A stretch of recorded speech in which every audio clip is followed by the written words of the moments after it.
नमस्कार, मैं हूं साक्षी जोशी।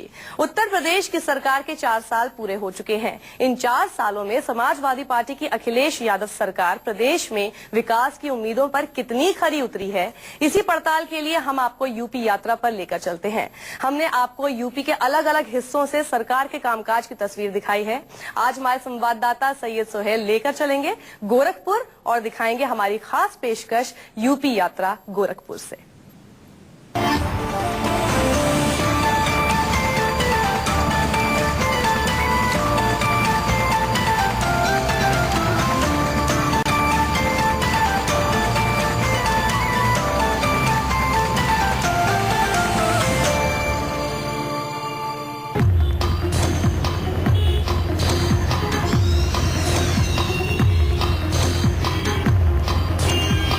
नमस्कार, मैं हूं सैयद सोहेल।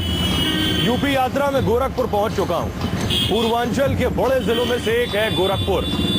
अखिलेश सरकार ने अपने 4 साल भी पूरे कर लिए हैं। तो आइए जानते हैं क्या क्या हुआ गोरखपुर में, क्या क्या बदला गोरखपुर में। आइए। पूर्वांचल का गोरखपुर जिला उत्तर प्रदेश की सीमा का आखिरी बड़ा शहर है। गोरखनाथ के मंदिर के नाम पर इस जिले का नाम गोरखपुर पड़ा। इस जिले की गिनती उत्तर प्रदेश के बड़े जिलों के तौर पर होती है, लेकिन विकास की रफ्तार में गोरखपुर पीछे छूट गया। कभी माफियाओं की गैंगवॉर के लिए बदनाम रहे गोरखपुर को पूर्वांचल की आपराधिक राजधानी के तौर पर भी पहचाना गया, लेकिन इस बड़े जिले पर बड़ा कलंक भी है। गोरखपुर एक दाग की वजह से भी जाना जाता है। एक ऐसा कलंक जो आज तक नहीं मिटा। ज्वार मस्तिष्क यानी इंसेफ्लाइटिस की वजह से यहां हजारों बच्चों की जान चली गई। जो बचे उनकी जिंदगी बद से बदतर है और उनके माँ बाप का तो पूछिए ही मत।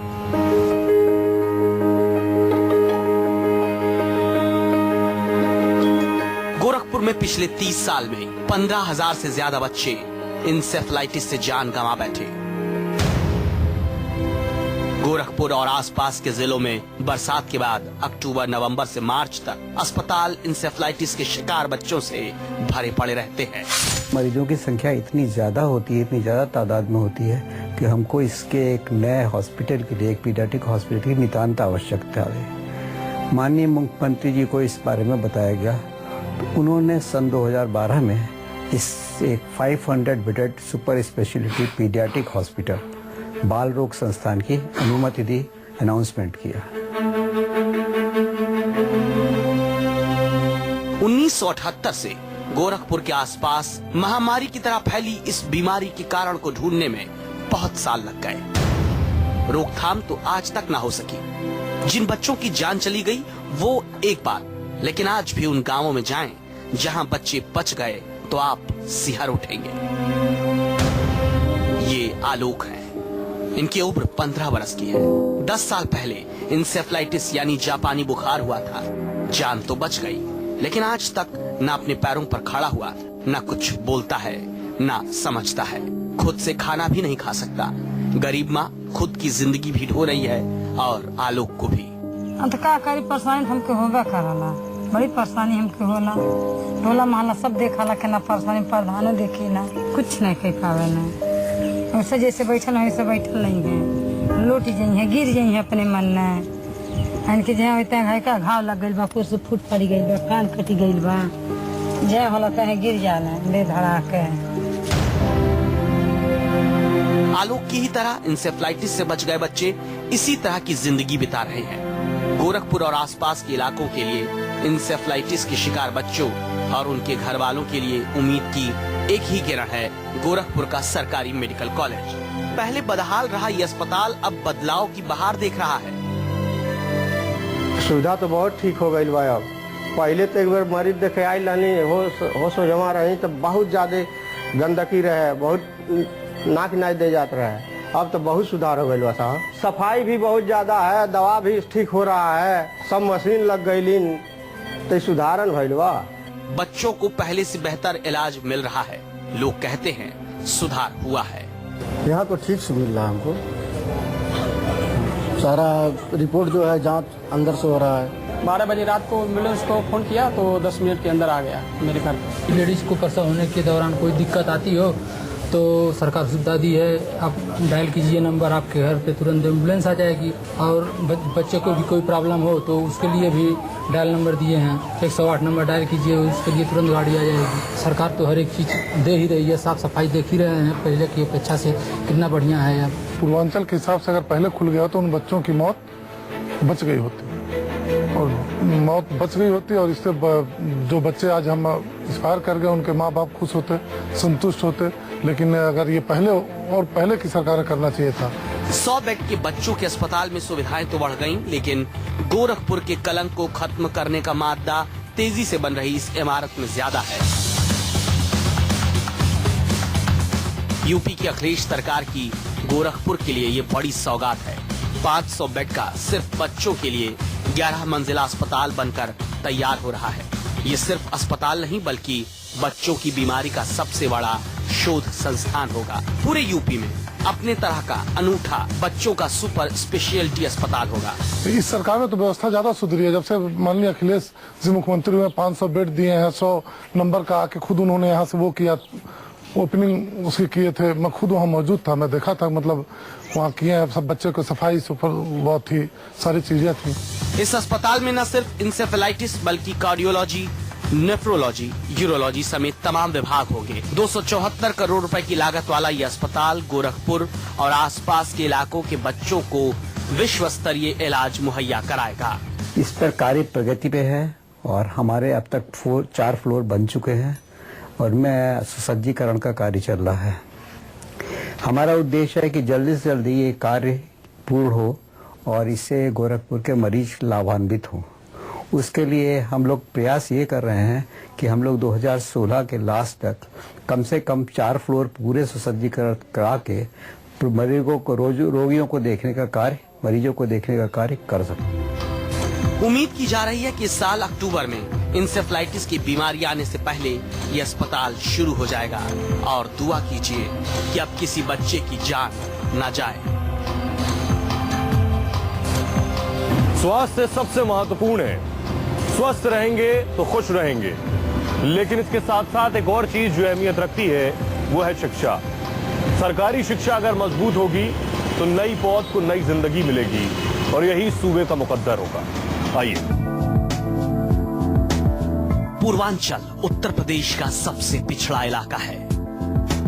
रोजगार के साधन कम हैं और शिक्षा के जरिए ही रोजगार पाने का प्रचलन ज्यादा। गोरखपुर में शिक्षा का बड़ा केंद्र है मदन मोहन कॉलेज, जो 3 साल पहले ही विश्वविद्यालय बन गया।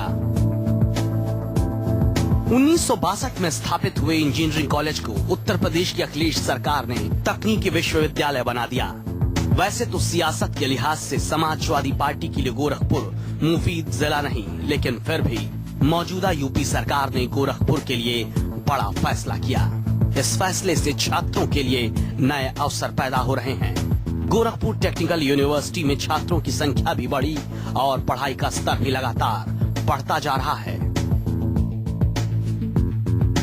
पहले ये होता था कि एडमिनिस्ट्रेशन से ज़्यादा सपोर्ट नहीं मिलता था। अब कुछ भी होता है तो हम डायरेक्ट एडमिनिस्ट्रेशन के पास जा सकते हैं। अगर आप बाकी इंजीनियरिंग कॉलेज या कोई भी कॉलेज हो तो आप कोई भी कंप्लेन करना, उसका एक प्रोसीजर होता है। यहाँ पे भी प्रोसीजर फॉलो होता है, लेकिन अगर आपको कोई नहीं सुनता है तो आप वीसी को डायरेक्ट मेल कर सकते हो और वीसी जो है हर मेल का रिप्लाई करते हैं। बीटेक केमिकल इंजीनियरिंग का एक नया विभाग तैयार हो रहा है।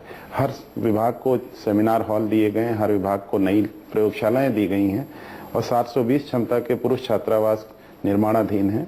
175 क्षमता का महिला छात्रावास निर्माणाधीन है। 2000 क्षमता का ऑडिटोरियम निर्माणाधीन है। विश्वविद्यालय बनने के बाद उस शैक्षणिक संस्था का एक आमूलचूल परिवर्तन हुआ है।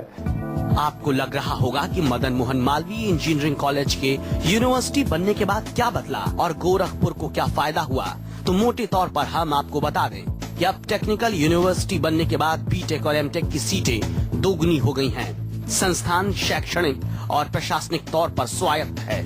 पाठ्यक्रम खुद निर्धारित करता है। बजट भी 2 गुने से ज्यादा हो गया, जिससे इंफ्रास्ट्रक्चर और सुविधाओं में लगातार बढ़ोतरी होगी। देखिए, विश्वविद्यालय बनने के बाद उस पूर्वी उत्तर प्रदेश के अंदर विश्वविद्यालय ने अपनी जो स्नातक स्तरीय पाठ्यक्रम थे उनकी क्षमता दुगनी कर दी है। तो पूर्व में इसमें इंजीनियरिंग कॉलेज स्वरूप में 330 की क्षमता थी, अब 600 की क्षमता हो गई है। इस वर्ष विश्वविद्यालय द्वारा बीटेक केमिकल इंजीनियरिंग व शुगर टेक्नोलॉजी का एक विशेष पाठ्यक्रम प्रारंभ किया जा रहा है, जो कि पूर्वी उत्तर प्रदेश के लिए वास्तव में एक वरदान साबित होगा, क्योंकि उस क्षेत्र में शुगर इंडस्ट्रीज और अल्कोहल इंडस्ट्री की काफी संभावनाएं हैं। इस प्रकार यदि आप देखें तो पूर्वी उत्तर प्रदेश को इस विश्वविद्यालय बनने के बाद उच्च स्तरीय तकनीकी शिक्षा मिलने के समुचित अवसर उपलब्ध हुए हैं। पहले के कंपैरिजन में टीचिंग स्टाफ जो है बढ़ रहा है और फिर इंफ्रास्ट्रक्चर है वो भी जो है धीरे धीरे अभी जैसे नए लेक्चर हॉल्स बन गए, फिर नए लेक्चर हॉल्स बन गए, फिर केमिकल इंजीनियरिंग डिपार्टमेंट है वो भी सेटअप हो रहा है और हर डिपार्टमेंट के लिए एक सेमिनार हॉल बन रहा है, 2 नए हॉस्टल कंस्ट्रक्ट हो गए और यही है मतलब डेवलपमेंट हो रहा है कहीं ना कहीं किसी ना तरीके से जो डेवलपमेंट हो रहा है। तकनीकी शिक्षा से रोजगार हासिल करने में ये संस्थान मील का पत्थर साबित होगा, लेकिन दरअसल विकास की यूपी यात्रा का असल पड़ाव तो गांव है। अब हमने गोरखपुर की यूपी यात्रा में गांवों की तरफ रुख किया। असली भारत तो गांव में बसता है, लेकिन गांव के किसान की जिंदगी अगर नहीं बदली तो सरकार और सरकारी योजनाओं का कोई मतलब नहीं। हम इस वक्त नैयापुर गांव में हैं और आइए मिलते हैं किसान से जो अब बिजनेसमैन हो गया है। आइए।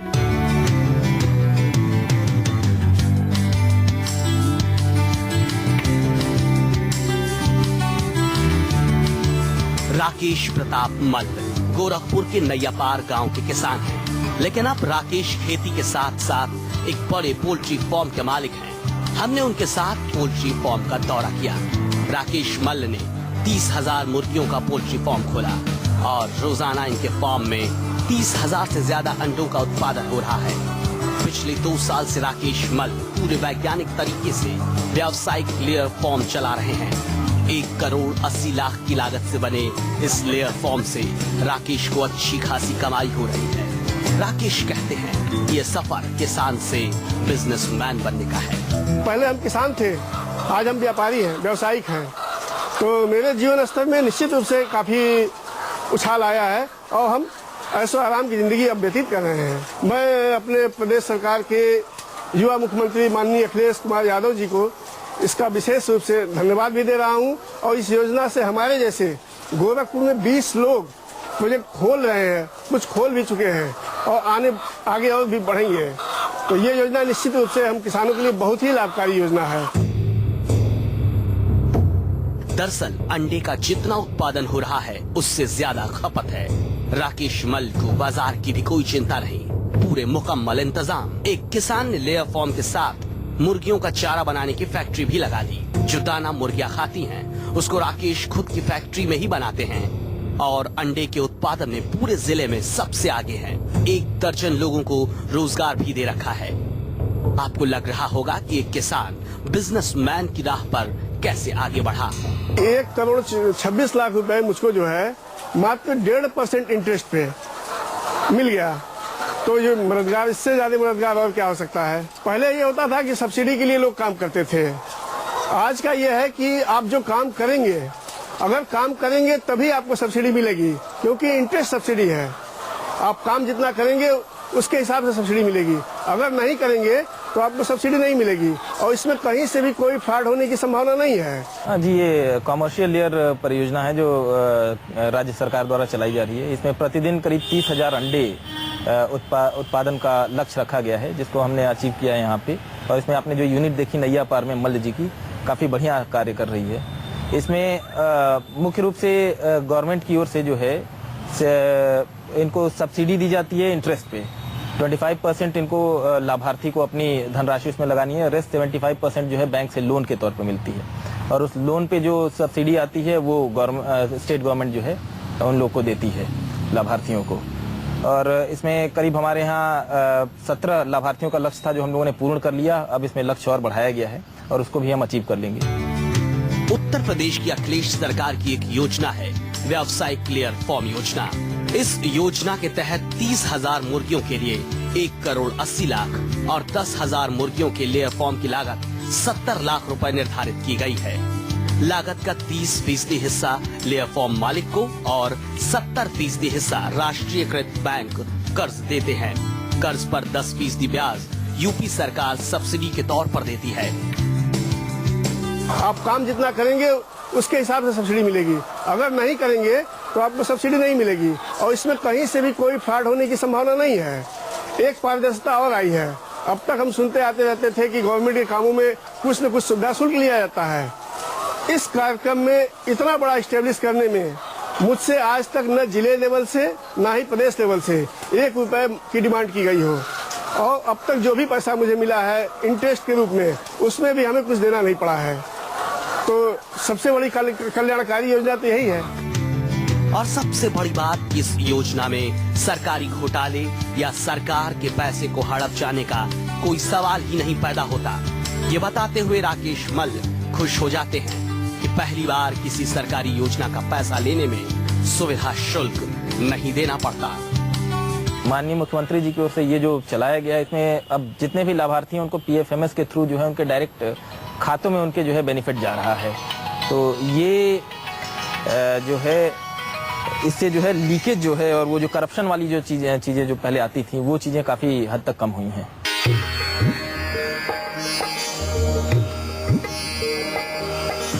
एक किसान बिजनेसमैन बनने की राह पर है, लेकिन ऐसे और भी बहुत से किसान हैं जिनके पास न खेती है, न जमीन है, न आय का कोई साधन है। आइए देखते हैं उनकी जिंदगी में सरकार की रोशनी पहुंची है क्या। आइए।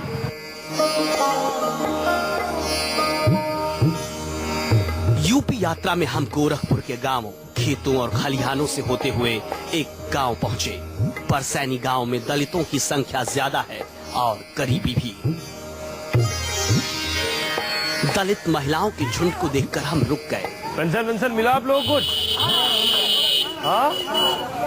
उत्तर प्रदेश की अखिलेश सरकार की बहुचर्चित और बहुप्रचारित योजना की असलियत की हकीकत जानने की कोशिश की। इन महिलाओं में ज्यादातर को समाजवादी पेंशन योजना का लाभ मिल रहा है। खेत बाड़ी है या नहीं बा, 2 कट्ठा खेत बताई बेटी बेटा खा खैया का हमन खा जाइए, बेटी बेटा के कारत नहीं बात है, बताई कैसे कैसे पेंशन मिले? हाँ पैसा मिला ना। कौन पेंशन बा? हमारे बादी। इन महिलाओं के पास ना तो घर है ना 1 इंच खेत, लेकिन सरकार की समाजवादी पेंशन योजना ने इनकी रोटी का इंतजाम जरूर कर दिया है। 1500 अपन पावे नहीं समझ ले आवे नहीं तो अपन बोर बाजार नून तेल ही चलावा खर्ची बताई चला ला ही खाई जाला। तो 3 महीना पर चालू उतारे। हाँ। कैसे निकाले लो बैंक से? आया का पासबुक ले जाए, 100 अंगूठा लगा दे तो निकल जाए पैसा। 1500 पाए नहीं 3 महीना में, वही में लड़कन के वो खर्चा खेवा पढ़ावा लिखावा अपन बोर बाजार वही में खेती बाड़ी नहीं रहते वही सब खाई। मैंने गरीबे मनाई के 1500 रुपया 3 महीना मिला था, हमन के वह ढेर बा, बहुत ज्यादा बा। मैंने अकाले महीना मिल जाता, नून तेल चलाता तो चिकन बा। यूपी सरकार की समाजवादी पेंशन योजना में अब तक 55 लाख लोगों को फायदा मिला। समाजवादी पेंशन शहरी या ग्रामीण इलाके के उन लोगों को मिलती है जिनके पास आय का कोई साधन नहीं। 500 रुपए महीने के हिसाब से हर 3 महीने में पेंशन सीधे खाता धारक के खाते में जमा होती है। न कोई बिचौलिया, न कोई भ्रष्टाचार। या मनो के मिल जा, फार्म भर दी सब मनो के मिल जा भाई। जाहिर है इस पेंशन योजना का लाभ हर गरीब परिवार उठाना चाहता है, लेकिन सबसे बड़ी बात रोजगार मुहैया कराना है। गोरखपुर की यूपी यात्रा में अब हमारा अगला पड़ाव इसी की पड़ताल करना है। किसी भी देश, समाज, राज्य, सूबे या शहर में विकास का असली पैमाना है उस देश, समाज, राज्य, सूबे, शहर और गांव में महिलाओं की स्थिति। गोरखपुर में महिलाओं की स्थिति क्या है? यहाँ महिलाओं के लिए क्या हो रहा है? आइए चल के देखते हैं। हम गोरखपुर जिला मुख्यालय से सटे खोराबाद ब्लॉक पहुँचे। ग्रामीण इलाके की 9 महिलाओं को यहाँ रोजगार मिलता है। ये महिलाएं और लड़कियां सुबह घर का कामकाज करके पंचायत उद्योग पहुँचती हैं। स्वच्छ भारत मिशन के तहत यूपी सरकार ने एक शानदार प्रयोग किया है। पंचायत स्तर पर मात्र 3.5 लाख रुपए की लागत से लो कॉस्ट सैनिटरी नैपकिन बनाने की यूनिट खोल दी। गांव की महिलाओं को ट्रेनिंग देकर उन्हें मशीन पर काम करने लायक बना दिया। इन महिलाओं को रॉ मटेरियल भी यही मिल जाता है। महिलाएं 6 घंटे में 1500 सैनिटरी नैपकिन तैयार कर देती हैं। नैपकिन बनाने से लेकर उसकी पैकिंग तक सब इसी छोटी यूनिट में हो जाता है। दिशा नाम के सैनिटरी नैपकिन की कीमत मल्टीनेशनल कंपनियों के नैपकिन से बेहद कम, लेकिन क्वालिटी बहुत अच्छी है। रोजाना 100 रुपए कमाने वाली ग्रामीण महिलाओं का कहना है कि सरकार की इस योजना ने जीवन में बदलाव ला दिया है। बहुत ही अच्छा काम है, क्योंकि इस काम से मतलब बहुत लोगों को फायदा भी हो रहा है, क्योंकि ये सस्ते दाम में मिल जा रहा है। उसी यहाँ घर बैठने से तो मतलब अच्छा ही है, ना मतलब हाथ खर्चा निकल जाता है, बच्चों के लिए कुछ मतलब अपनी मर्जी से ले पाते हैं। कितना रुपए तुम्हारा महीने का हो जाता है? सर महीने का 25 हो जाता है। तो तुमको ये काम ठीक लगता है? यस सर, हमको काफी बिल्कुल अच्छा लगता है। क्यों? सर क्योंकि सर घर बैलेंस भी अच्छा है, सर अपनी पढ़ाई के लिए भी कुछ कर लेते हैं। तो पूरे टाइम पे यहाँ रहते हो, पढ़ती करो? सर पढ़ लेते हैं सर, 5 बजे 4 बजे सर यहाँ जाते हैं, सारा पढ़ाई भी कर लेते हैं, घर का काम भी कर लेते हैं। इस लो कास्ट नैपकिन की डिमांड भी है। स्वास्थ्य विभाग इसकी सीधे खरीद करता है। स्थानीय स्तर पर भी कम कीमत होने की वजह से इसकी बिक्री में कोई परेशानी नहीं। अब यूपी सरकार ऐसी यूनिट को और विस्तार देने की योजना पर काम कर रही है। करीब 9 महिलाओं को हम लोगों ने स्वरोजगार भी दिया है। उनको वो आती हैं यहाँ पे आके इसको बनाती हैं, तो उनको एक जो है रोजगार का साधन भी उनसे मिला है।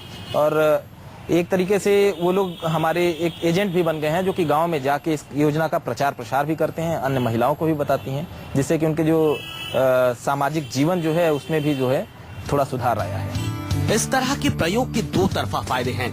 एक तरफ तो ग्रामीण महिलाओं को आर्थिक तौर पर मजबूती मिल रही है, और दूसरी तरफ स्वास्थ्य के लिहाज से जागरूकता भी बढ़ रही है। गोरखपुर से यूपी यात्रा में ही इतना ही। फिलहाल गोरखपुर से यूपी यात्रा में इतना ही। अगले हफ्ते फिर मुलाकात होगी किसी और शहर से।